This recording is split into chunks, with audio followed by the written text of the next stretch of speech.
Hello students, good morning. पहा, आपण तुमचा इयत्ता 10वीचा विज्ञान आणि तंत्रज्ञान भाग 1 या पुस्तकातील टॉपिक नंबर 10 पाहतोय. तो आपण सुरू केलेला आहे मागील व्हिडिओ लेक्चरपासून. त्या टॉपिकचं नाव आहे अवकाश मोहिमा. पहा, मागील व्हिडिओ लेक्चरमध्ये आपण अवकाश मोहिमा म्हणजे काय, अवकाश मोहिमांमध्ये अभ्यास कशाचा केला जातो आणि अवकाश मोहिमांचे गरज आणि महत्त्व काय आहे हे आपण पाहिलेलं आहे. ओके, पहा, त्या ठिकाणी मी 4 प्रश्न आपण पाहिलेले होते. कोणते 4 प्रश्न होते तर एक म्हणजे अवकाश आणि आकाश यामधला बेसिक डिफरन्स आपण पाहिला. दुसरा म्हणजे काय तर सौरमंडलातील विविध घटक आपण पाहिले. तिसरा प्रश्न जो आपण पाहिला तर तो म्हणजे असा होता की पृथ्वीचा नैसर्गिक उपग्रह कोणता, आणि जो चौथा प्रश्न होता तो उपग्रह म्हणजे काय. असे 4 प्रश्न देखील आपण मागील व्हिडिओ लेक्चरमध्ये पाहिलेले आहेत. आता आपण कुठे येऊन थांबलो तर उपग्रह म्हणजे काय. उपग्रह म्हणजे काय तर आपण असं म्हटलेलं होतं की एखाद्या ग्रहाभोवती फिरणारा दुसरा ग्रह किंवा एखाद्या ग्रहाभोवती परिभ्रमण करणारा दुसरा ग्रह किंवा एखादी वस्तू याला आपण उपग्रह असं म्हटलं होतं, हो की नाही. आणि त्या उपग्रहाची माहिती सांगताना मी तुम्हाला त्याचे 2 प्रकार सांगितलेले होते बाळांनो. एक म्हणजे नैसर्गिक उपग्रह आणि दुसरा म्हणजे कृत्रिम उपग्रह. त्यातलं नैसर्गिक उपग्रह म्हणजे नॅचरल सॅटेलाइट. ओके, तर कृत्रिम उपग्रह म्हणजे काय तर आर्टिफिशियल सॅटेलाइट म्हणजे मानवाने तयार केलेले. ओके, त्याला म्हणायचं कृत्रिम उपग्रह. तर आता नैसर्गिक उपग्रह कोणता आहे तर चंद्र हा पृथ्वीचा नैसर्गिक उपग्रह आहे. मी तुम्हाला सांगितलेलं आहे आणि हे तुम्ही इयत्ता 5वी पासून शिकत देखील आलेला आहात. काही ग्रहांना एकापेक्षा अनेक उपग्रह असतात, तर काहींना एकमेवच उपग्रह असतो, बरोबर. त्याच्यामध्ये आपण नैसर्गिक उपग्रहांमध्ये मी तुम्हाला 2 उदाहरणं सांगितली होती. एक म्हणजे नैसर्गिक उपग्रहाचं उदाहरण ते म्हणजे चंद्र आहे, तर दुसरं जे आहे हे टायटन आहे. त्यानंतर आपण कृत्रिम उपग्रह पाहिले. कृत्रिम उपग्रहामध्ये 2 उदाहरणं सांगितली होती. एक म्हणजे स्पुटनिक 1 आणि दुसरा म्हणजे काय आपण पाहिलं होतं तर टायटन. अशा पद्धतीचे आपण 2 उपग्रहांचे प्रकार पाहिले बाळांनो, आणि त्या 2 उपग्रहांच्या प्रकारांचे आपण 2 उदाहरणं देखील पाहिलेले आहेत. आता त्याचा थोडासा डिटेल स्टडी करूयात, थोडासा डीप स्टडी करूयात.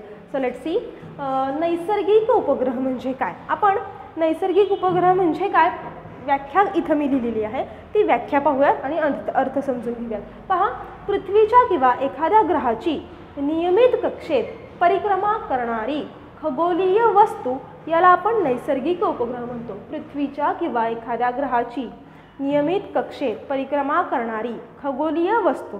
पहा, चंद्र हा काय करत असतो पृथ्वीची परिक्रमा करत असतो, हो की नाही. त्याला आपण काय म्हणतो तर चंद्र हा काय आहे पृथ्वीचा नैसर्गिक उपग्रह आहे. याला काय आपण म्हणतो नैसर्गिक उपग्रह. आपल्याला या ठिकाणी आणखी इथं एक पॉईंट दिलेला आहे, सौरमंडलातील इतर काही ग्रहांना एकाहून अनेक नैसर्गिक उपग्रह आहेत किंवा एकापेक्षा अधिक नैसर्गिक उपग्रह आहेत. ओके, पहा, त्यानंतर आपल्याला पाहिजे कृत्रिम उपग्रह म्हणजे काय. पहा, व्याख्या आहे, नैसर्गिक उपग्रहांमध्ये एखादे मानवनिर्मित यंत्र पृथ्वीची किंवा एखाद्या ग्रहाची नियमित कक्षेत परिक्रमा करत असेल तर त्यास कृत्रिम उपग्रह असे म्हणतात.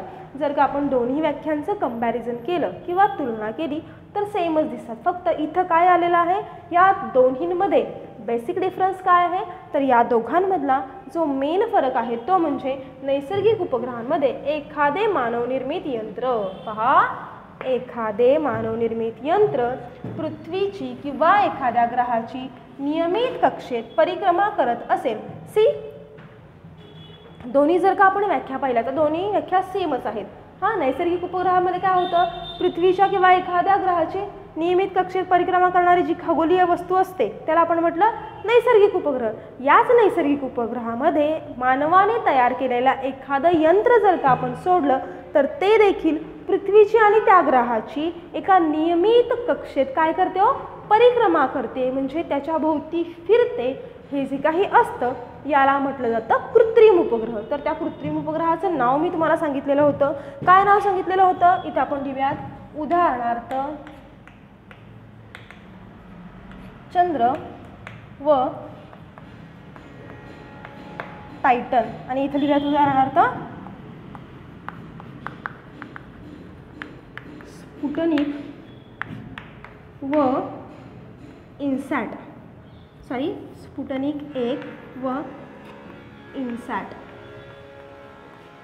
पहा आता तुमच्या पुस्तकामध्ये जो पुढचा पॉईंट दिलेला आहे तो पॉईंट असा आहे की त्या पॉईंटमध्ये आपल्याला स्टडी करायचं आहे की उपग्रहाचे प्रकार कोणते कोणते आहेत, उपग्रहाचं कार्य कशा पद्धतीनं चालतं आणि ते उपग्रह पृथ्वीच्या कोणी प्रक्षेपित केलेले आहेत हे आपल्याला पाहायचे आहेत. सो आपण इथं काय करूयात, तो तक्ता करून घेऊयात. थोडक्यात आपल्याला काय पाहिजे तो तर उपग्रहांचे प्रकार.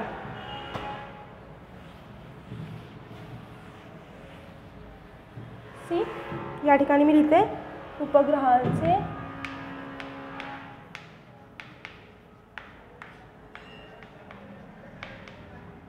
प्रकार, नंतर उपग्रहाचे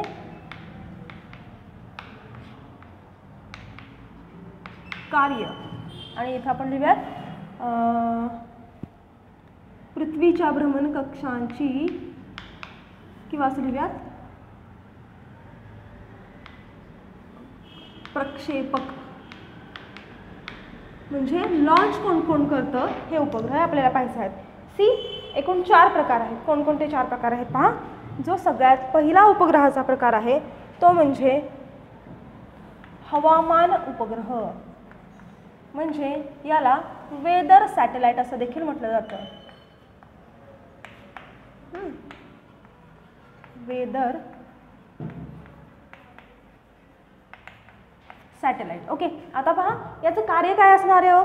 आपल्याला घर बसल्या ज्या काही नैसर्गिक आपत्ती येणार आहे, जे काही नैसर्गिक आपत्ती म्हणजे काय, चक्रीवादळ असेल, महापूर असेल, ज्वालामुखी असेल, भूकंप असेल, हे जे काही होणार आहे हे आपल्याला काही कालावधीच्या आधीच समजतं.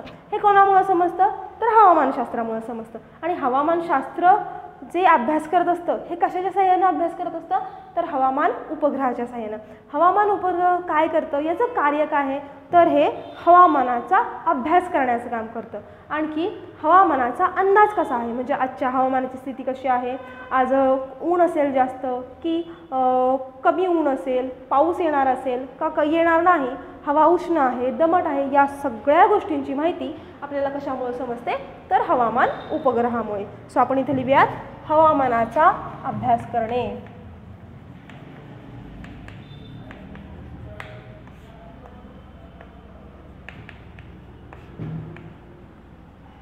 दुसरं हवामानाचा अंदाज करणे. अभ्यास व अंदाज असं म्हटलं तरी चालेल.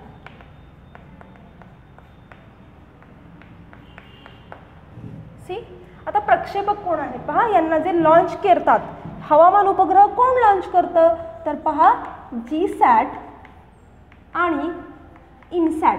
आता तुम्ही म्हणाल की हे काय आहे जीसॅट आणि इनसॅट, तर हे नावं आहेत आणि याचा जो प्रक्षेपक आहे तो आहे GSLV. आता तुम्ही म्हणाल की हे काय आहे तर याचे फुल फॉर्म तुमच्या पुस्तकामध्ये दिलेले आहेत. त्या वेगवेगळ्या पद्धतीच्या लॉन्चर किंवा प्रक्षेपक आहेत. ओके, पहिलं समजलं. पहा जे दुसरं आहे त्याचं नाव आहे दळणवळण उपग्रह. म्हणजेच काय हो तर कम्युनिकेशन सॅटेलाइट. याच्यामुळे काय होतं जगभरातील विविध भूप्रदेशातील माहिती किंवा जगभरातील विविध जे काही भूपृष्ठ आहेत तिथला आपल्याला त्या लोकांशी इझिली संपर्क साधता येतो असं म्हटलं तरी चालेल.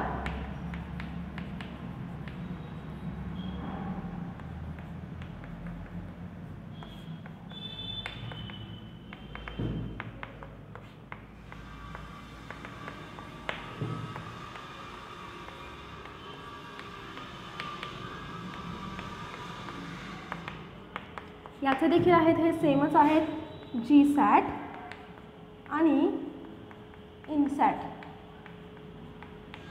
आणि याचा जो प्रक्षेपक आहे हा GSLV. याचे लॉंग फॉर्म तुमच्या पुस्तकामध्ये दिलेले आहेत बाळांनो. सी तिसरा जो आहे ध्वनिचित्र प्रक्षेपक उपग्रह. ध्वनिचित्र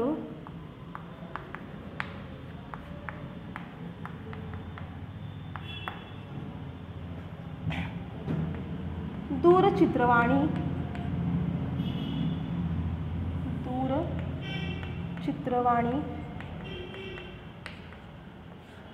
विषयी माहिती प्रस्थापित करणे, म्हणजे थोडक्यात आपल्याला जे आपण टीव्ही वगैरे पाहतो की नाही, आकाशवाणी, ते.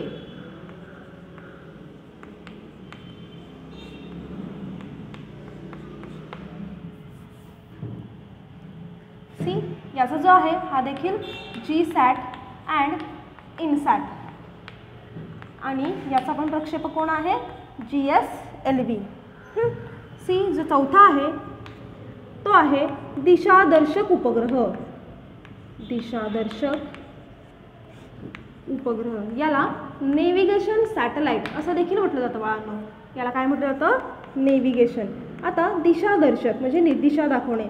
आपल्याला पहा मॅपच्या साह्यानं लगेच काय करता तो, कुठलीही दिशा, किंवा आत्ता इंटरनेटचं जाळं एवढं पसरलेलं आहे की आपल्याला माहीत नसलेल्या देखील ठिकाणी आपण इझिली जाऊ शकतो. म्हणजे सपोज मला आत्ता इथून वाईवरून डिरेक्टली मला मुंबईला जायचं आहे, तर मी न चुकता गुगल मॅपच्या साह्यानं तिथेपर्यंत जाऊ शकते. किंवा दिशा कुठं जायचं, कशा पद्धतीनं वळायचं हे कशामुळं कळतं, तर दिशादर्शक या उपग्रहामुळं समजतं. पहा याच्यामुळे काय होतं आपल्याला, तर पृथ्वीवरचं जे काही भौगोलिक स्थिती आहे किंवा पृथ्वीवरचे जे भौगोलिक स्थान आहे, म्हणजे अचूक त्याचं अक्षांश असेल, रेखांश असेल, म्हणजे लॅटिट्यूड आणि लॉन्जिट्यूड असेल, याची माहिती आपल्याला मिळवता येते. सो आपण इथे लिहूयात, पृथ्वीच्या भौगोलिक स्थानांची माहिती समजते.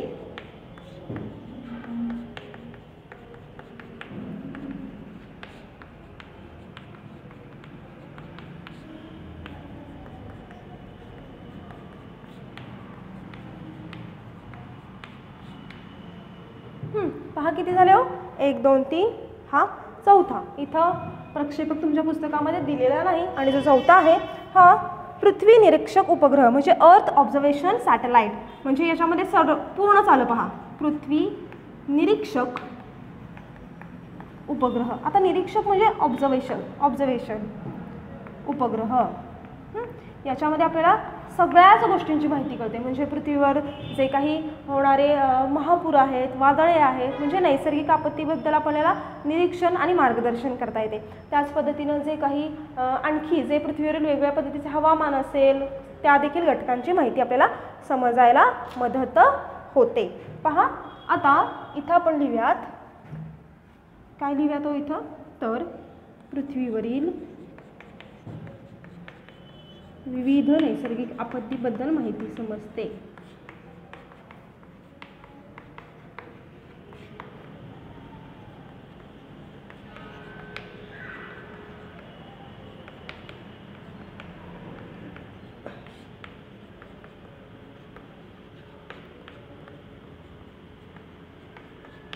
याचे जे आहे हे प्रक्षेपक कोण आहे, तर IRS अँड PSLV. पहा इथं GSAT आणि INSAT नाही बाळांनो, थोडंसं आपण चेंज करूयात. I am very sorry for that. पहिल्यांदा आपण इथं लिहूयात IRNSS अँड प्रक्षेपक जो आहे हा PSLV आहे. आता तुम्ही म्हणाल हे सगळं काय आहे, तर याचे लॉंग फॉर्म तुमच्या पुस्तकामध्ये दिलेले आहेत. अशा पद्धतीनं पहा आजच्या व्हिडिओ लेक्चरमध्ये आपण काय पाहिलेलं आहे, एक म्हणजे नैसर्गिक उपग्रह म्हणजे काय, कृत्रिम उपग्रह म्हणजे काय, त्याचे दोन उदाहरणं आपण पाहिली. आणि या ठिकाणी आपण उपग्रहांचे वेगवेगळे प्रकार पाहिलेले आहेत. एकूण 5 प्रकार आहेत. एक म्हणजे हवामान उपग्रह, दुसरा दळणवळण उपग्रह, तिसरा ध्वनिचित्र प्रक्षेपक उपग्रह, चौथा दिशादर्शक उपग्रह आणि पाचवा पृथ्वी निरीक्षक उपग्रह. प्रत्येकाचे आपण या ठिकाणी कार्य देखील पाहिलेलं आहे आणि प्रत्येकाचा प्रक्षेपक कोण आहे हे देखील पाहिलेलं आहे. आजच्या व्हिडिओ लेक्चरमध्ये इथे थांबूयात आणि नेक्स्ट जो काही पार्ट आहे तो पुढच्या व्हिडिओ लेक्चरमध्ये पाहूयात.